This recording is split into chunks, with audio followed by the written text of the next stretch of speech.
Telangana EAMCET results విడుదలయ్యాయి. విద్యాశాఖ ముఖ్య కార్యదర్శి బుర్రా వెంకటేశం ఫలితాలను శనివారం విడుదల చేశారు.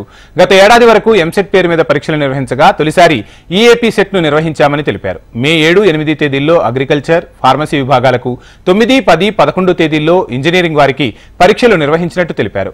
అగ్రికల్చర్, ఫార్మసీ విభాగంలో టాప్ 10లో 3 అమ్మాయిలు నిలిచారు. వారిలో తొలి ర్యాంకర్ ఆలూరు ప్రణీత ఏపీకి చెందిన విద్యార్థిని కాగా మిగతా 2 తెలంగాణకు చెందినవారు. ఇక ఇంజనీరింగ్ విభాగంలోనూ తొలి 2 ర్యాంకులు ఆంధ్రప్రదేశ్ విద్యార్థులు సాధించగా 3వ ర్యాంక్ తెలంగాణకు దక్కింది. అయితే ఇంజనీరింగ్ విభాగంలో టాప్ 10లో 9 మంది అబ్బాయిలు కాగా 10వ ర్యాంక్ విజయనగరానికి చెందిన అమ్మాయి సొంతం చేసుకుంది. ఇంజనీరింగ్ లో టాప్ 10లో ఒకే ఒక్క అమ్మాయి మాత్రమే చోటు దక్కించుకున్నారు. బుర్రా వెంకటేశం ఈ వివరాలను వివరించారు. ఇంజనీరింగ్ లో టాపర్స్ వచ్చి number 1 rank Satyavada Jyotiraditya. So ఈ అబ్బాయి rank number 1. So Satyavada Jyotiraditya.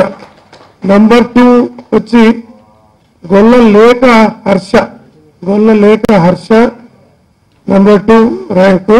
Third Rishishekhar శుక్ల, థర్డ్ ర్యాంక్ రిషిశేఖర్ శుక్ల.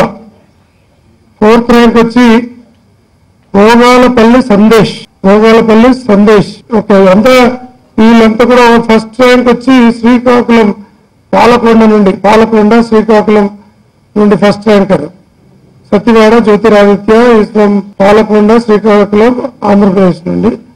సెకండ్ ర్యాంక్ వచ్చి కూడా పంచలింగ కర్నూలు ఆంధ్రప్రదేశ్ నుండి. థర్డ్ వచ్చి తిరుమలగిరి సికింద్రాబాద్ రిషిశేఖర్ శుక్ల. 4th భోగాలపల్లి సందేశ్. ఒక అమ్మాయి 10th ర్యాంక్ వచ్చిన అమ్మాయి మాత్రం ఒక first girl in the entire 10 top 10 లో ఒక అమ్మాయి ఉంది. దనుకొండ శ్రీనిధి విజయనగరం నుండి ఆంధ్రప్రదేశ్ నుండి 10th ర్యాంక్ లో ఉంది. So total out of 10 rank లో 10th rank is the girl.